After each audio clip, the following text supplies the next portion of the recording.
Informed Choice Radio, episode 401, How Economics Explains the Way We Raise Our Kids, with Matthias Dobke.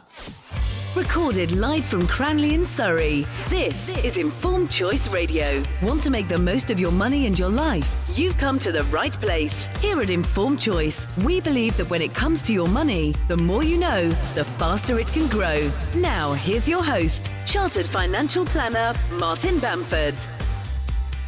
Parents everywhere want their children to be happy and do well, yet how parents seek to achieve this ambition varies enormously. For instance, American and Chinese parents are increasingly authoritative and authoritarian, whereas Scandinavian parents tend to be more permissive. Why?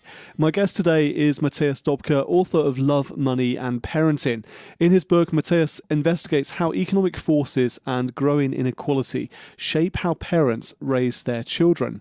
From medieval times to the present, and from the United States, United Kingdom, Germany, Italy, Spain and Sweden to China and Japan, Matthias and his co-author Fabrizio Zilbrotti look at how economic incentives and constraints, such as money, knowledge and time, influence parenting practices and what is considered good parenting in different countries.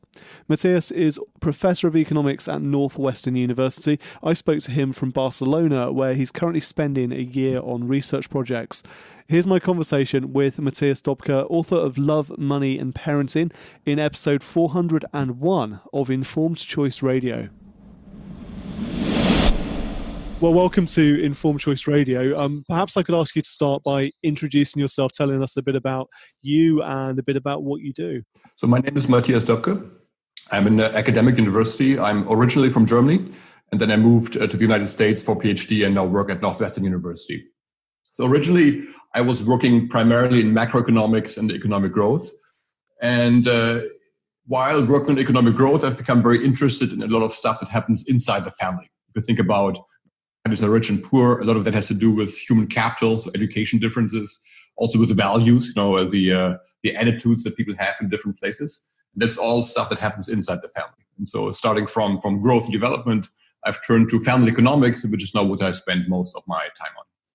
And family economics is the subject of your new book, Love, Money and Parenting, which we're going to talk about a bit today. So what first prompted this interest in family economics? It's quite a specialist, quite a niche subject, isn't it?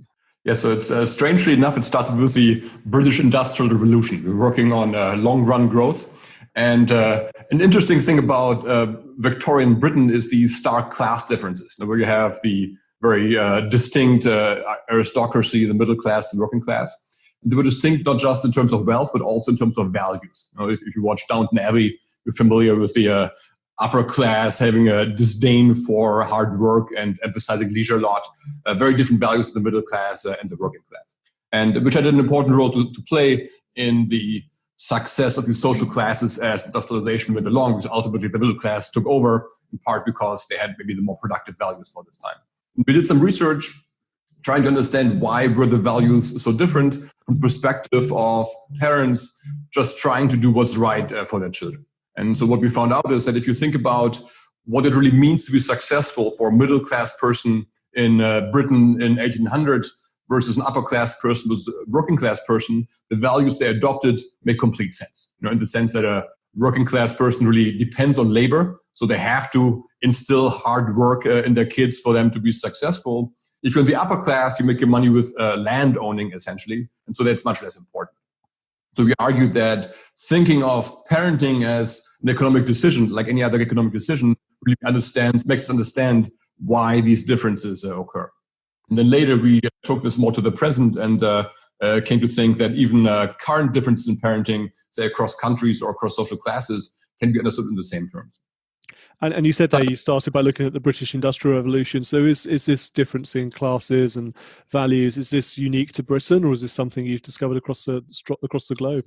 It's I think it's not unique to Britain. So if you think of aristocracy, these values of social distinction, of not working, of it being special, not having to work, that was really common to aristocracies all over the world. Now, we often study Britain because that's where industrialization started, and that's where data is pretty good. But I think the feature is a very general one.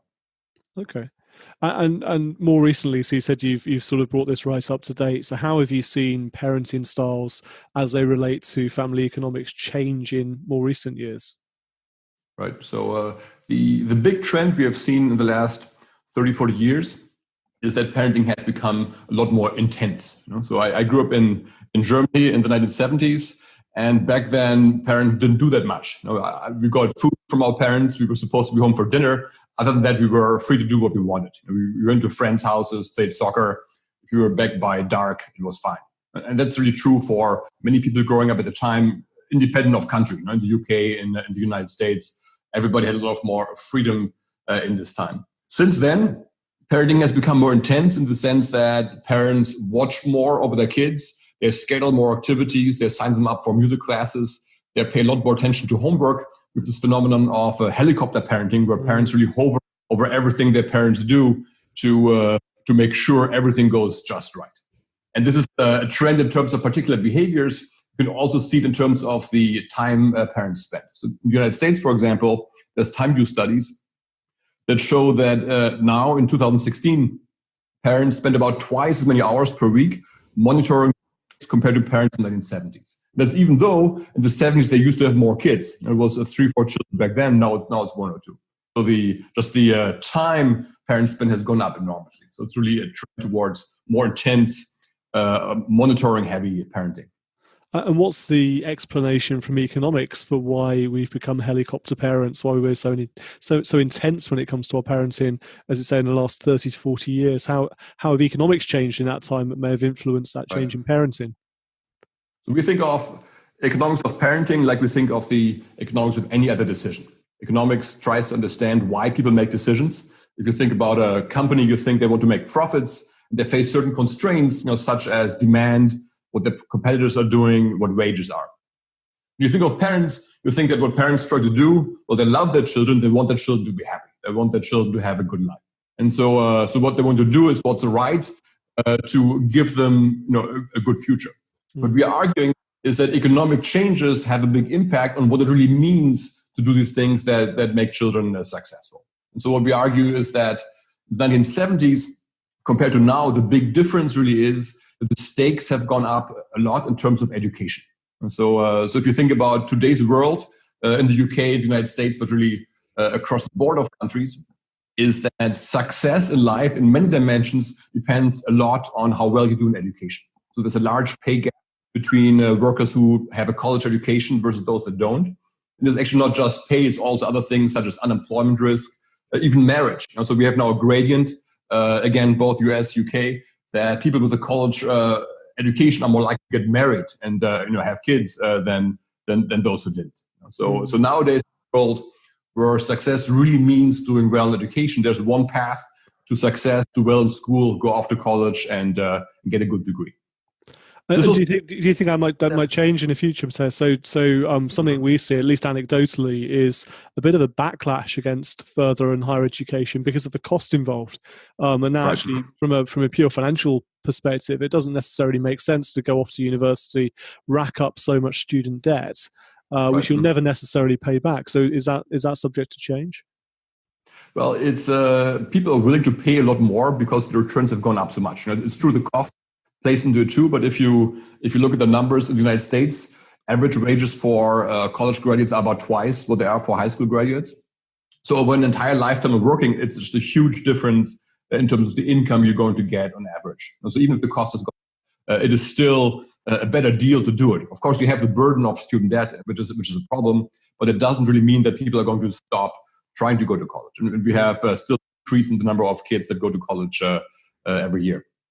And the economic trends that underlie this are really global economic trends that are not really turning around. If you think of innovation, if you think of the internet that makes it easier to reach customers all over the world, which give more return to a smaller group of people, these global economic trends are not really turning around.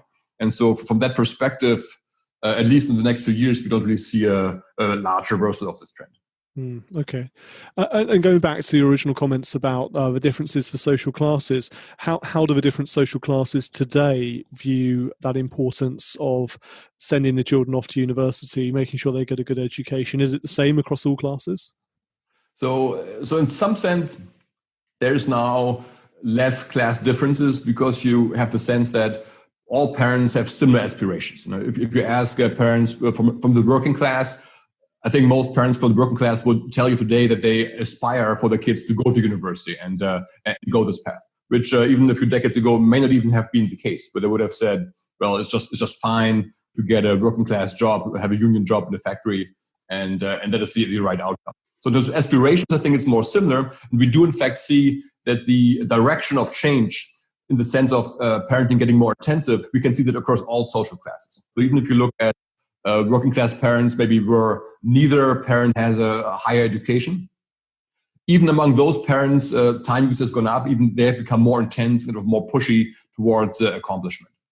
At the same time, even though that's true, it's also true that the gap between those who are at the top of the scale and those at the bottom has increased. So we've seen an increase in time use for everybody, but we see a much larger increase, a much larger engagement among parents who are already well off, who are from the upper middle class, who maybe both have education.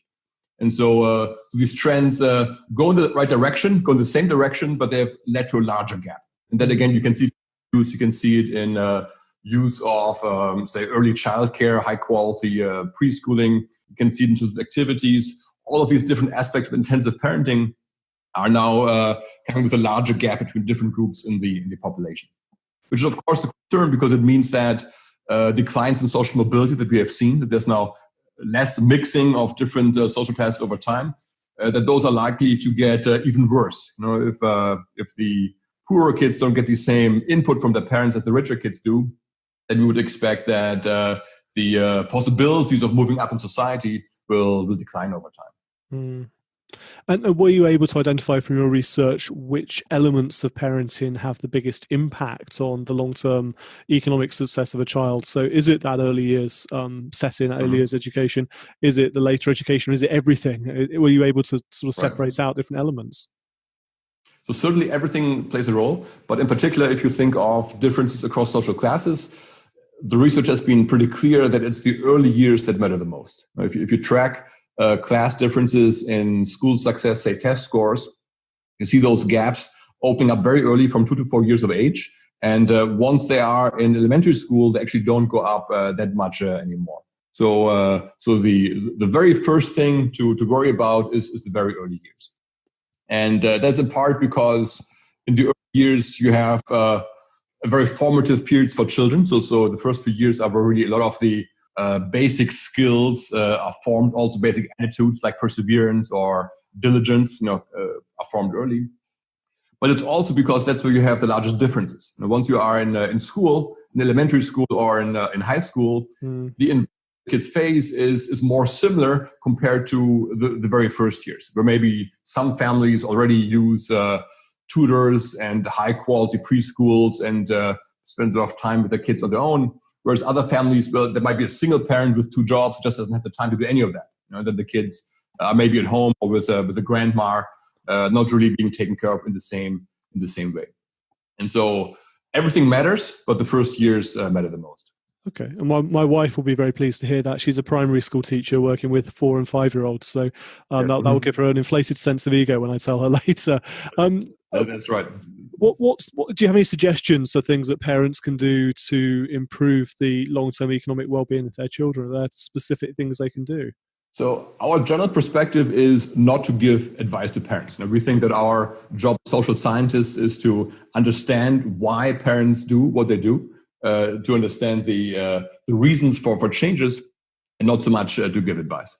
Okay. So at the end of the day, most parents really do love their kids. They want to do the best they can. And if they don't get the very best outcome, it's because of constraints that they face. They don't have the money for maybe the best school. They may not have the time to go to all these activities. So it is really more constraints. And so if I have advice, it's really more for parents to be political actors as opposed to change their own behavior. Because I think what you need to for example, fight back against some of these class differences in parenting, you will need policy changes. You will need early access to a good preschool at low cost that's accessible for everybody. We'll have to think about college access. What is the way of getting into college? How do they differ? What is the cost of that? From the entire education system, from the beginning to the end, make that system easier to use for everybody. No, that all makes a lot of sense. Matthias, thank you so much for your time today on the podcast. Before I let you go, how can we find out more about your book and how can we get hold of a copy? So the book is on sale on Amazon and many other booksellers. We also have a lot more information on the book on our web pages. So if you just Google our names, you'll find our page and you can go from there. Brilliant. I'll make sure I put within the show notes for this episode, I'll put links to the book and links to your web pages too. Thank you so much for your time. That was great. That was great. Thanks for having me. A big thank you to Matthias for joining us on Informed Choice Radio today. You can find a link to his book. It's called Love, Money and Parenting, How Economics Explains the Way We Raise Our Kids, in the show notes for this episode. That's icradio.co.uk. Until next time, I'm Martin Bamford and this is Informed Choice Radio. And remember, when it comes to your money, the more you know, the faster it can grow.